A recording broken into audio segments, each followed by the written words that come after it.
Assalamualaikum warahmatullahi wabarakatuh. Selamat sore teman-teman. Hari ini kita akan melanjutkan pembelajaran yang sebelumnya, yaitu tentang sistem saraf. Nah, hari ini kita akan mempelajari tentang sistem saraf pusat. Kemarin sudah diterangkan ya, sistem saraf pusat itu ada dua, yaitu otak dan sumsum tulang belakang. Kita langsung saja untuk pembahasan pertama, yaitu tentang otak.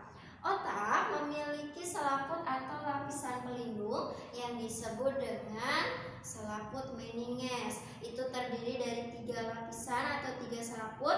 Yang pertama ada si durameter, yang kedua ada arachnoid, dan yang ketiga ada piameter. Untuk yang durameter ini letaknya paling luar dan dia menempel pada tulang tengkorak, sehingga fungsinya sebagai perlindungan pertama. Yang kedua ada arachnoid. Arachnoid ini berisi cairan cerebrospinal. Nah, si arachnoid ini memiliki bentuk seperti sarang laba-laba, makanya disebut dengan arachnoid. Kemudian fungsinya sebagai bantalan otak untuk melindungi otak dari kerusakan mekanik. Nah, yang ketiga ada si piameter. Ini letaknya paling dalam dan merupakan lapisan yang paling tipis atau selaput yang paling tipis. Nah, dia bentuknya mengikuti lipatan atau lekukan otak. Ini si lapisannya berisi banyak sekali pembuluh darah. Nah, yang kita tahu pembuluh darah itu berarti mengalirkan darah yang mensuplai oksigen. Kemudian untuk struktur otak. Struktur otak yang akan kita pelajari ada si otak besar atau cerebrum, kemudian ada otak kecil atau cerebellum, kemudian ada sumsum lanjutan atau medula oblongata, dan ada jembatan Farol atau pons Faroli. Kita bahas yang pertama dulu ya, untuk cerebrum atau otak besar. Cerebrum ini terbagi jadi 2 bagian. Ada bagian luar, yaitu bagian korteks. Nah, itu berisi cairan atau substansi grisea yang berwarna abu-abu. Nah, karena penyusun utamanya adalah badan sel. Nah, kalau yang bagian dalam itu berisi substansi alba atau berwarna putih karena penyusun utamanya ada sineurit dan dendrit. Kemudian untuk cerebrum itu dibagi jadi 4 lobus. Ada lobus frontalis bagian depan, ada lobus temporalis atau bagian samping, kemudian ada lobus parietalis atau bagian tengah atau ubun-ubun, kemudian ada lobus occipitalis atau bagian belakang. Kalau lobus frontalis atau bagian depan, dia berfungsi untuk kecerdasan kognitif seperti berpikir, menghitung, berbicara, dan lain-lain. Kalau untuk lobus temporalis atau samping, dia fungsinya untuk auditori atau pendengaran. Kemudian kalau yang parietalis atau ubun-ubun, dia berfungsi sebagai untuk pengelolaan informasi. Kalau yang terakhir ada occipitalis atau belakang, yaitu berfungsi sebagai visual atau penglihatan. Lanjut ya, itu adalah cerebrum atau otak besar bagian depan. Kemudian ada otak bagian belakang, itu dibagi jadi 3. Yang pertama itu ada si otak kecil atau cerebellum. Si otak kecil ini fungsinya untuk menjaga keseimbangan atau posisi tubuh dalam posisi seimbang. Maksudnya gimana? Misalkan nih, ketika ada kerusakan pada bagian otak kecil, nah kalian itu akan mengalami gerakan yang tidak bisa dikontrol atau tidak seimbang. Misalkan kalian akan makan, nah misalkan terdapat kerusakan, kalian tidak bisa memasukkan makanan ke dalam mulut.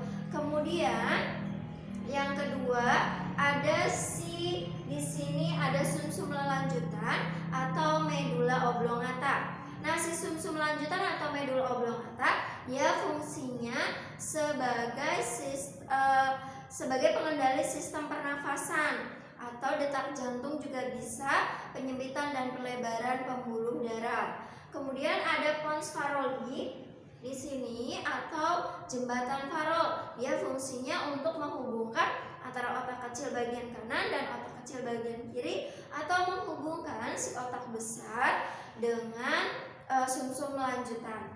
Nah, si sumsum lanjutan ini yang tadi kakak terangin, dia juga berfungsi untuk menghubungkan menghubungkan otak dengan si sumsum tulang belakang. Jadi otak dan tulang belakang itu ada perantaranya, disebut dengan sumsum lanjutan atau medula oblongata. Nah, di dalam si otak ini selain ada mereka juga terdapat hipotalamus ya. Hipotalamus itu berfungsi sebagai homeostasis atau keseimbangan tubuh. Tapi keseimbangan tubuhnya di dalam tubuh, contohnya mengendalikan rasa haus, lapar, kenyang, dan emosi. Itu salah satu dari fungsi hipotalamus. Selain itu juga berfungsi untuk mengontrol sekresi hormon.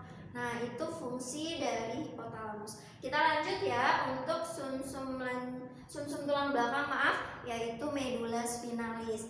Nah, si sumsum tulang belakang ini atau medula spinalis berfungsi sebagai pusat gerak refleks. Nah, kalau kita ambil salah satu ruasnya, ruas tulang belakang, kita akan menemukan struktur gambar mirip kupu-kupu. Sama halnya dengan otak ya, sumsum tulang belakang juga memiliki cairan cerebrospinal. Akan tetapi kalau di otak, yang berwarna abu-abu itu di luar, sedangkan putih di dalam.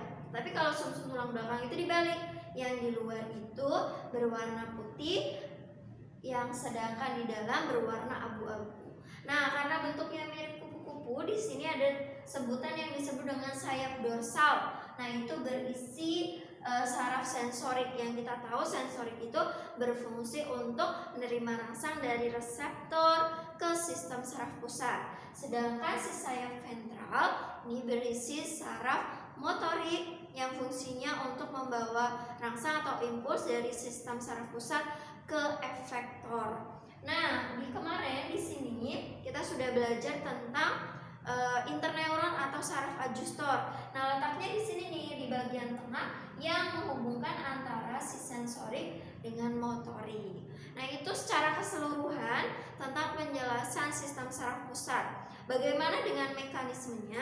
Mekanismenya juga ada dua, ada gerak sadar dan gerak refleks. Ketika dia gerak sadar, berarti dia akan dibawa atau dikelola di otak. Sedangkan ketika gerak refleks, berarti dia akan dibawa ke sumsum tulang belakang. Bagaimana mekanismenya? Kalau dia gerakan sadar, berarti ada impuls datang, akan diterima oleh reseptor. Dari reseptor akan diteruskan ke sensorik, dari sensorik ke sistem saraf pusat. Karena dia gerak sadar, makanya dibawa ke otak.